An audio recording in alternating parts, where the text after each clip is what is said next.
Hey guys, welcome to the show. Today I want to give you a first-hand impression of the Intrepid 4x5 Mark III. That being the third generation of their successful 4x5 camera that was a Kickstarter. And this camera was basically given to me by Intrepid as I'm going to be doing a video for them, and they asked me if I wanted anything in exchange. I said I wanted a Mark III because I really wanted to experience it and use it and have it to myself to use in workshops, to make videos for you guys.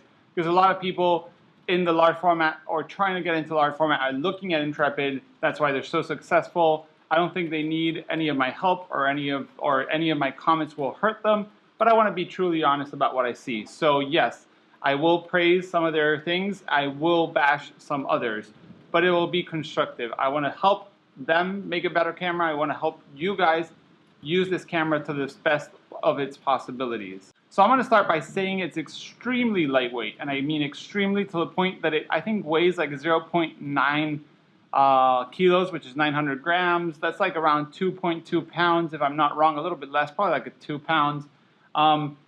Is that good or is that bad? Okay, when you're getting into large format, a lot of people are looking at the weight because it's important, but weight sometimes is good. Weight has mass. It has, it's not so easy to shift, to move in wind. So for example, this camera at 0.9 kilos nowadays does not vibrate a lot. I'm indoors right now and I'm vibrating with my own hand, but the new added metal plate on the bottom, I think, helps that stability.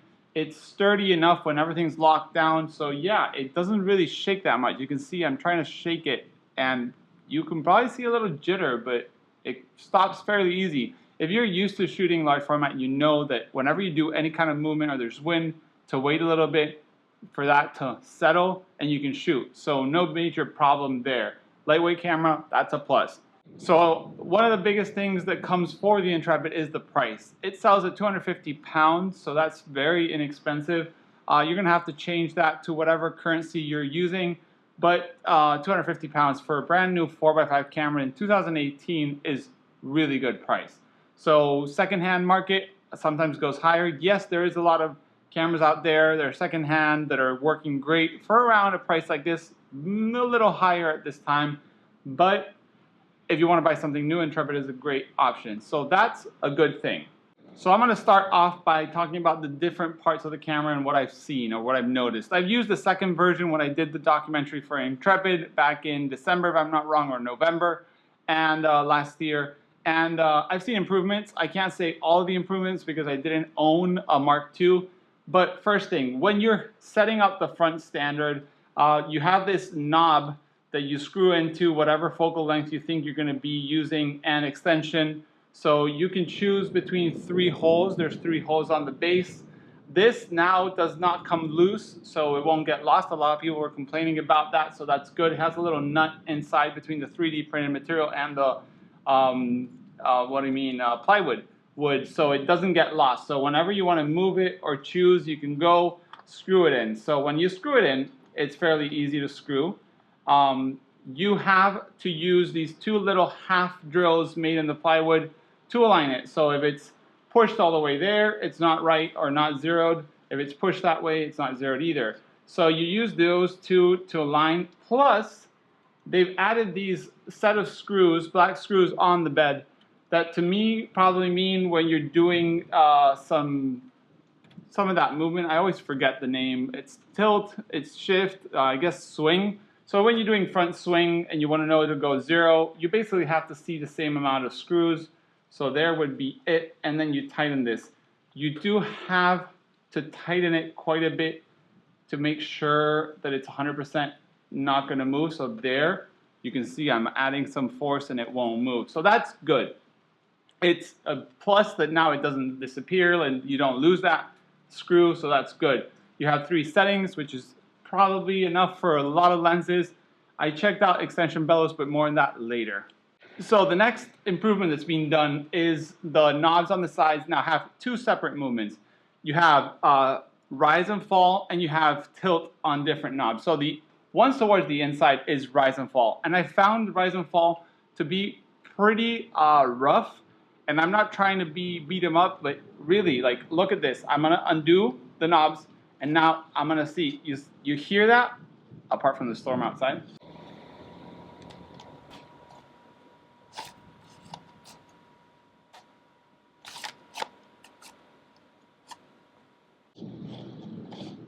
it has this, it looks like I'm cutting the camera with like a table saw or hand saw. But yeah, like it goes all the way up there, and then it goes all the way down here. So to be able to make that movement be vertical and have no tilt, they've added these two little knobs that pop onto the sides. I would have given them an extra difference, or how do you say it, separated them more from the axis of the screws to not let it have tilt. It does have a little tilt, so you can see how much tilt, and that on large format 4x5 is, or could be, a major problem. So you make sure you set it at 0 wherever you think is ready, and that should be good. So the second movement is tilt. Tilt is the outside knobs, which are now 3D printed, which is actually pretty fine. Doesn't really feel like very different to the other knobs. So you loosen them, and there you go, your tilt. So first problem you have with tilt, tilt works really well. I have to say, it feels pretty fluent. It's like nice, has a tension to it. Even if you loosen up all the way, it still holds some tension, which is good. And then when you tighten it, it won't move. I like that. The problem is there's no zero position. It's not easy to know where the zero is.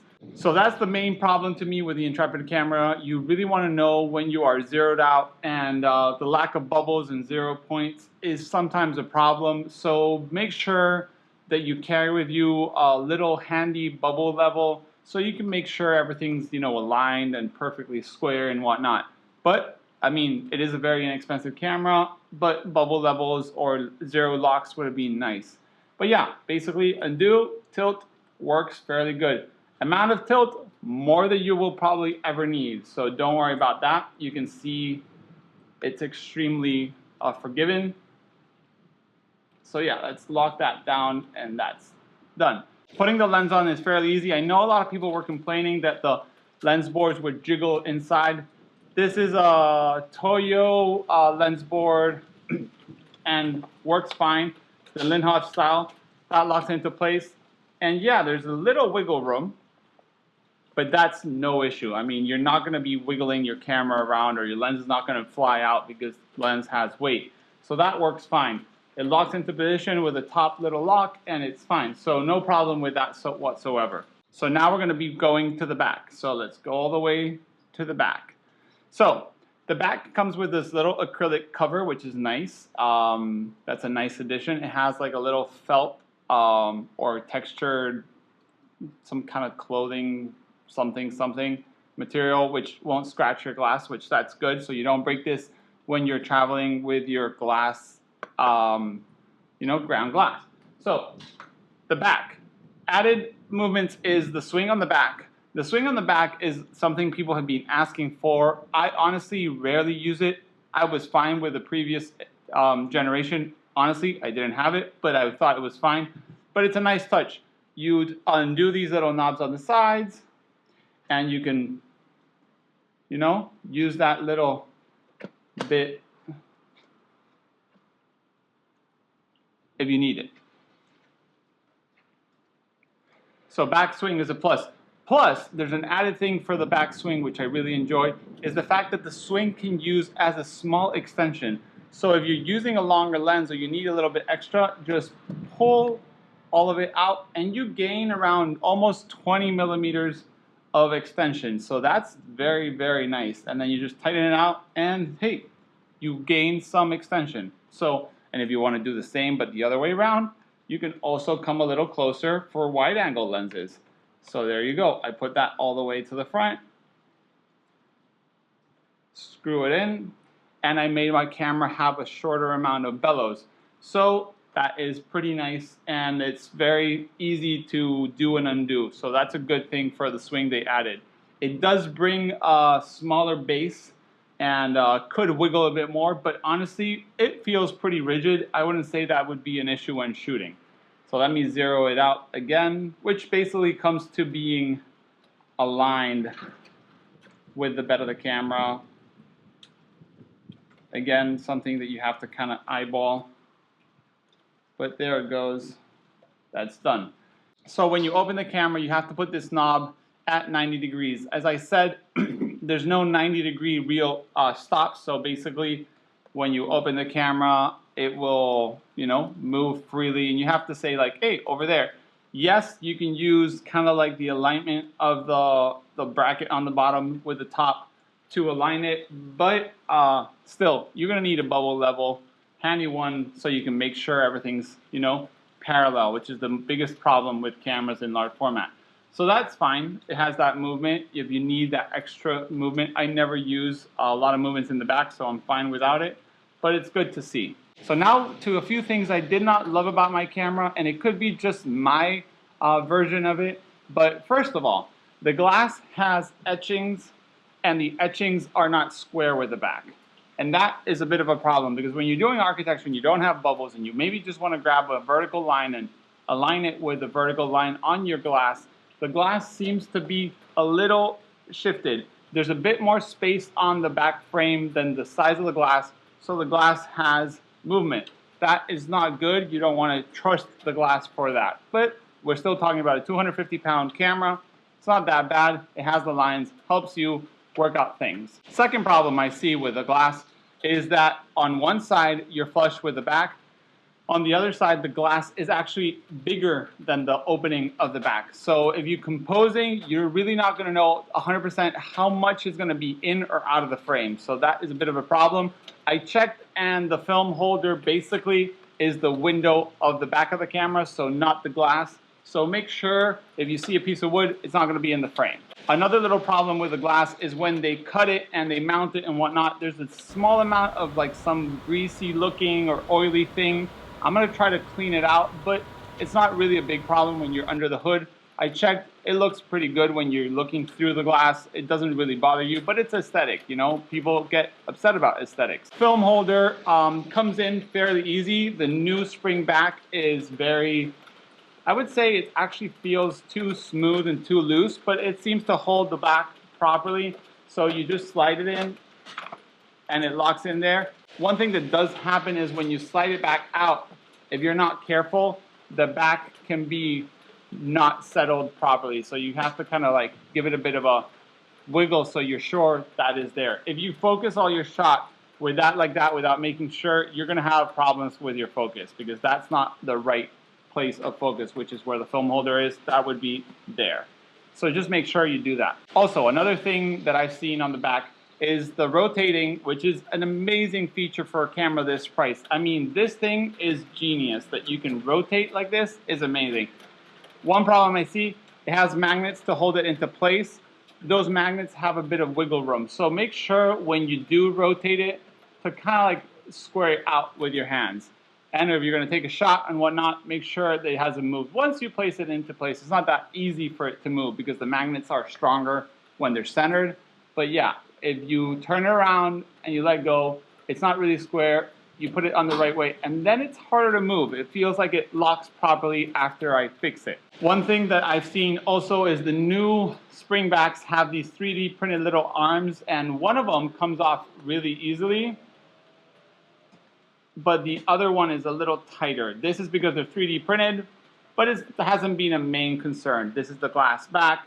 As I was saying, you can see the etching and a bit of the oily looking on the ground glass, but not a big deal. And then you can use with medium format film backs, which you just use those little locks on the top and the bottom. So very easy to use, not a big problem. Locking it back into place, you have to slide it in and make sure it goes through those 3D printed parts, which it went right there. So yeah, not too hard, not too much of a problem, and the features it has are awesome. Rotating back on a 250-pound camera is amazing. One thing I did notice is when you're using the focusing and you can back focus, which is pretty nice, not too much, like around 2 to 3 centimeters, you won't be able to rotate. So make sure you've chosen your composition before you use the back focus or focus towards the back. If not, you can always just extend, rotate, and go back again. Okay, so now we're going to go for the last thing, which is focusing. So if you're focusing, I checked the glass with my loupe. It looks fine. I think for the price, the quality of the glass is perfect. I haven't used it in low light or anything like that. I was just focusing out the window of my studio, which is open. That's why we're hearing all the storms coming in. but you can see fine, so not a big problem. Yes, the etching is a little rough, not the ground glass, but the etching from the laser, but it works. At the end of the day, you want those marks to kind of help you compose your image. So focusing, you have to let go of this knob, undo that a little bit, and use the right knob to either extend or retract. When you retract, as I told you, it can go back that much more, which is nice. Focusing feels really well and good. I mean, it's a smooth enough, and especially once you add the lens, it feels better. So it's precise enough. I wouldn't say it's inconsistent or unreliable. It doesn't skip any gears or anything like that. One thing is when you're ready and you're like, oh, there it is, you lock this. It does feel like this little lock sometimes needs like 1,600 turns to lock. There it is locked. It's like 2 ways back works fine.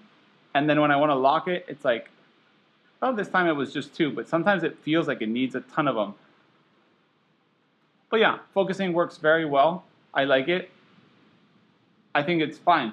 One thing is when the camera's fully extended, yes, the front has a bit of wiggle, but that happens with many cameras. You just have to settle the camera, wait for that to stop, the jittering, and then you can take your shot. Maximum extension has been 330 millimeters approximately. Minimum extension, as I said, would be this all the way to the back, this all the way to the front, and then we would have to shift this to the next hole inwards. So minimum extension is around 75 millimeters or so. So you should be fine with a 75 to a 300. Even with a 72 or 65 with a recessed lens board, you should be good. So that is all for my first impression on the camera. I know I've been a little hard on it. Don't think I do it on purpose. I just want to help the brand make better cameras. I want to help you guys as users take better pictures, overcoming the problems it could have. If you can't overcome them, I'll come with solutions on videos. But yeah, I really think it's a great little camera for 250 pounds.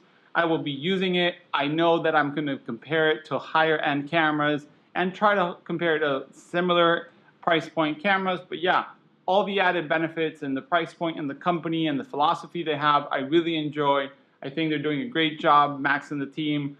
That's why I went and did the photo stories. As I said, I did a little documentary. I'll put it up there and on the bottom description. But yeah, if you have any questions or things you want to see me do with this Intrepid camera, let me know. Also, thanks to Max for giving me this camera to basically use and abuse as much as I can. So yeah, thank you guys for watching. See you in the next one.